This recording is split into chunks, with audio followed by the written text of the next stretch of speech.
Equilibrium, it just means that the total force acting on an object, or the net force, is equal to zero. It doesn't mean that there are no forces acting on the object, it just means that the forces add up to zero.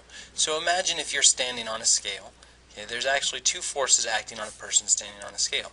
And the one force that acts up is actually coming from the scale, acting up on the person, and we call that force the normal force. And you guys are familiar with the normal force, so I'm going to go ahead and I'm going to label that Fn.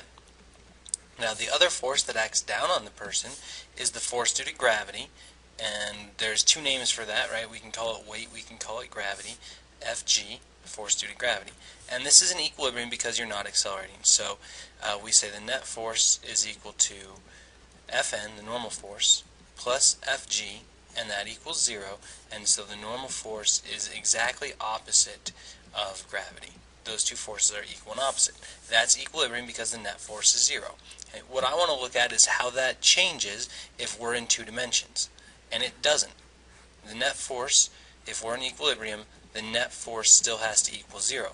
But we have to now pay attention to components. We have to pay attention to not only the vertical parts, but also the horizontal parts. So if this is the object, and I have a force that acts this way, and I have another force that acts this way, I want to know what force would I have to use to put this system into equilibrium. That is, to make it so it doesn't accelerate, to make the net force zero.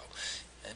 Well, normally I would look at this and I'd say, well, I would have to pull against this force right here, and I could do that with a force this direction, and I'd have to pull against this force right here with a force that direction.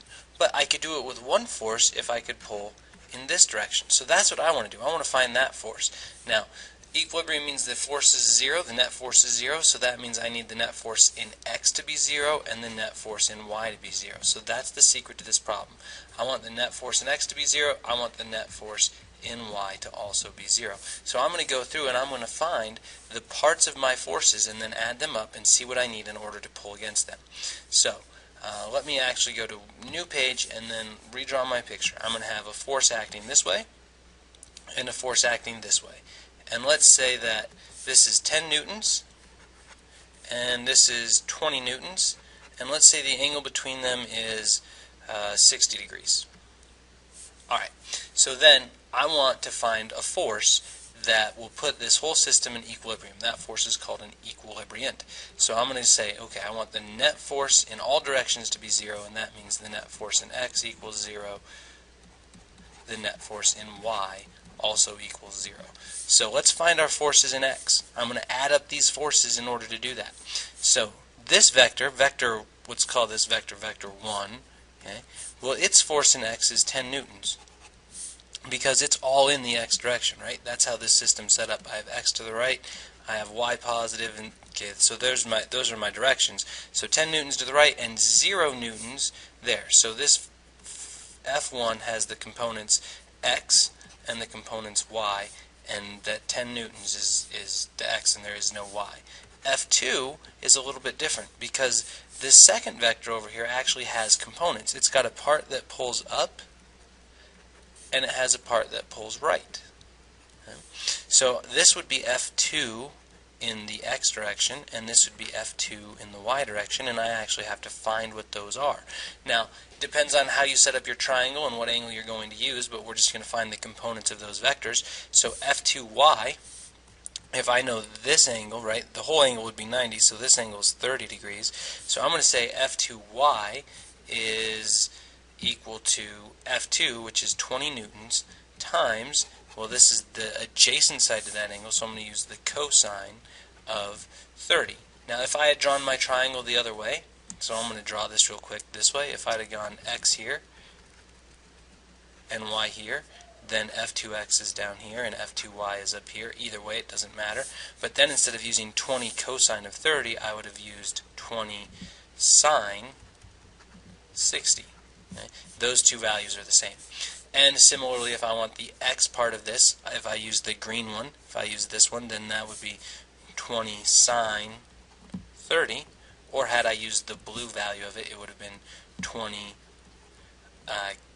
cosine 60, right? Because it's the adjacent value. Either way, I'm going to get the same answer. So if I take 20 times the cosine of 60, I end up with 10 newtons. And if I take 20 times the cosine of 30, 20 cosine 30, then I get 17.32 newtons. Okay? And so it doesn't matter which one of those you pick. Now remember, the resultant of this vector is just add the x parts, add the y parts. So I have the resultant, which is the sum.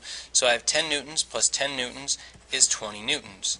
And I have 0 newtons plus 17.32 newtons is 17.32 newtons. Now this is not the resultant, it's the resultant in x and y. So if I want the resultant, I'm just going to put those two together and redraw my triangle. Okay, so here's R, and it's got an x value of 20 newtons, and it's got a y value of 17.32 newtons. So R, I'm actually going to use the Pythagorean theorem, is equal to the square root of 17.32 squared plus 20 squared. And 20 squared is 400 plus 17.32 squared, square root that, and I get 26.46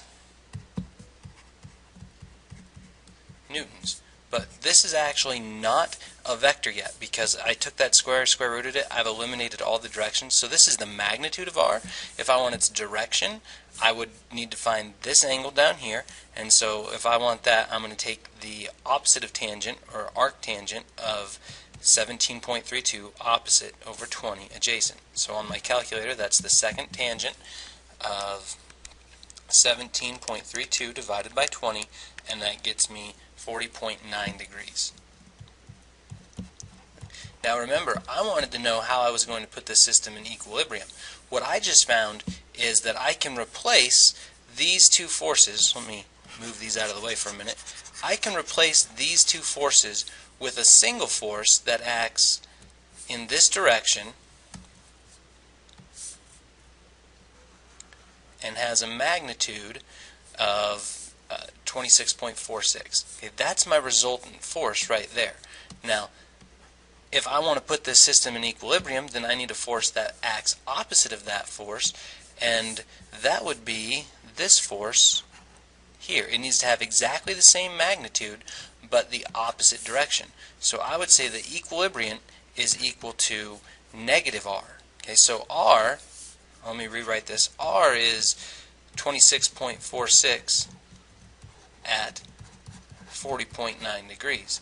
I could say the equilibriant force, the force I would need to pull to put this in equilibrium, is negative 26.46 at 40.9 degrees, or I could say 26.46 newtons at 180 degrees opposite that, right? Because if this is pulling in this direction, I want to pull against it 180 degrees the other way. So 26.46 at 40.9 plus 180, which equals 220.9 degrees. So these are both ways of writing the equilibriant vector. Okay? They pull in the opposite direction with the exact same amount of magnitude. That's equilibrium. Remember, all you have to do is make sure your x is add to 0 and your y is add to 0. If that's the case, then your system is in equilibrium.